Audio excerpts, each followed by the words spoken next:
শেষ হলো ঢাকা বিশ্ববিদ্যালয় কেন্দ্রীয় ছাত্র সংসদ ডাকসু নির্বাচনের ফর্ম জমা নেওয়া। এবার মোট 9টি প্যানেলে লড়বেন 509 প্রার্থী। ছাত্রদলের ভিপি প্রার্থী আবিদুল ইসলাম খান, জিএস শেখ তানভীর বাড়ি হামিম আর এজিএস তানভীর আল হাদি মায়েদ। বেশিরভাগ প্যানেল ঘোষণা হলেও আগামীকাল স্বতন্ত্র পূর্ণাঙ্গ প্যানেল ঘোষণা করবেন বৈষম্য বিরোধী ছাত্র আন্দোলনের সাবেক মুখপাত্র উমামা ফাতেমা। আর জুলাই যোদ্ধা সানজিদা আহমেদ তন্নির প্রতি সম্মান জানিয়ে গবেষণা ও প্রকাশনা বিষয়ক সম্পাদক পদে প্রার্থী দিচ্ছে না বেশিরভাগ প্যানেল। ডাকসু ও হল সংসদ নির্বাচন ঘিরে সরগরম ঢাকা বিশ্ববিদ্যালয় ক্যাম্পাস। ফর্ম জমা নেওয়ার শেষ দিনে বুধবার সকাল থেকেই মনোনয়নপত্র জমা দিতে সিনেট ভবনে চিফ রিটার্নিং অফিসারের কার্যালয়ে ভিড় করেন শিক্ষার্থীরা। সব ধোঁয়াশা পেরিয়ে ঘোষিত হয় ছাত্রদলের পূর্ণাঙ্গ প্যানেল। ভিপি প্রার্থী আবিদুল ইসলাম খান বলেন, এবারের ডাকসু নির্বাচনের মধ্য দিয়ে একটি গণতান্ত্রিক বাংলাদেশ বিনির্মাণে নতুন যাত্রা শুরু হচ্ছে। আর 90-এর মতো এবারও রেকর্ড সংখ্যক ভোটে ছাত্রদল নির্বাচিত হবে বলেও আশা করেন জিএস প্রার্থী। রাষ্ট্রের তোরে নিজেকে বিলিয়ে দিতে শিখিয়েছে যে অনুভূতি, সে অনুভূতির নাম বাংলাদেশ জাতীয়তাবাদী ছাত্রদল। আমি পণ করেছিলাম হয়তো কোনোদিন এই ঢাকা বিশ্ববিদ্যালয়ের মাটিতে সুস্থ ধারার শ্রদ্ধা স্নেহের রাজনৈতিক সংস্কৃতির সূচনা হয়তো বা হবে।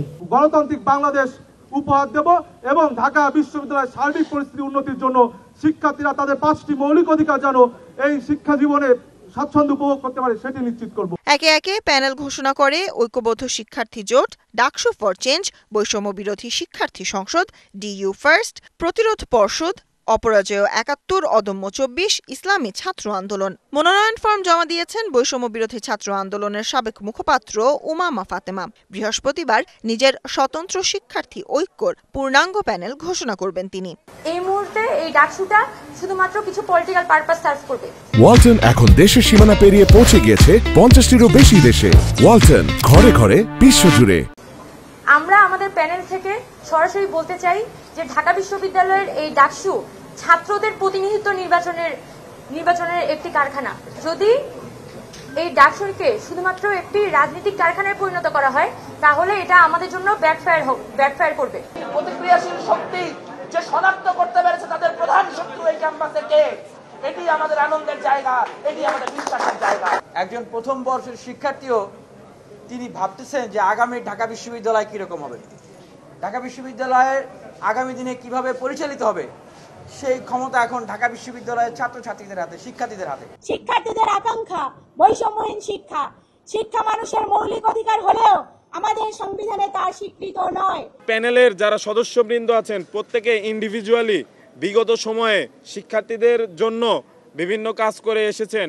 স্বতন্ত্র প্রার্থী হিসেবে মনোনয়ন ফর্ম জমা দেন ছাত্রলীগ থেকে পদত্যাগ করা আশিকুর রহমান জিম এবং বৈষম্য বিরোধী ছাত্র আন্দোলনের মুখ্য সমন্বয়ক থেকে পদত্যাগ করা তাহমিদ আল মুদাসির। শিক্ষার্থীদের নিয়ে ভাবনা বা শিক্ষার্থীদেরকে নিয়ে কাজ করার যে জায়গা, সেই জায়গাগুলো আসলে আমরা অনেকাংশেই দেখি না। এজিএস প্রার্থী হিসেবে দাঁড়িয়েছি এবং আমার একটাই কমিটমেন্ট, সেটা হচ্ছে যাতে হল পর্যায়ে কোনো ধরনের রাজনীতি না হয়। কাদের বাকেরের নেতৃত্বে প্যানেল ঘোষণা করেছে সাবেক সমন্বয়কদের নতুন ছাত্র সংগঠন বাংলাদেশ গণতান্ত্রিক ছাত্র সংসদ। প্যানেলের নাম বৈষম্য বিরোধী শিক্ষার্থী সংসদ। এই প্যানেলে যাদের নাম ঘোষণা হয়েছে তারা বিগত বছরগুলোতে বিশ্ববিদ্যালয় ক্যাম্পাসে সবচেয়ে বেশি নির্যাতনের বিরুদ্ধে, বিশ্ববিদ্যালয়ের সুষ্ঠু পরিবেশ রক্ষার জন্য সবচেয়ে বেশি সচেষ্ট ছিলেন। যে ডাকসুর জন্য আমার ভাই বোনের জীবন দিয়েছিল, সেই ভাই বোনদের আমরা স্মরণ করছি।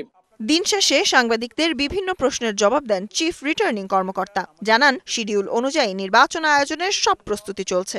আজ পর্যন্ত আমরা ডাকসুতে মনোনয়নপত্র বিতরণ করেছিলাম 658টি। আজকে বিকেল 5টায় মনোনয়নপত্র জমা দেওয়ার সময় শেষ হয়েছে এবং আমরা সর্বমোট 509টি মনোনয়নপত্র জমা পেয়েছি।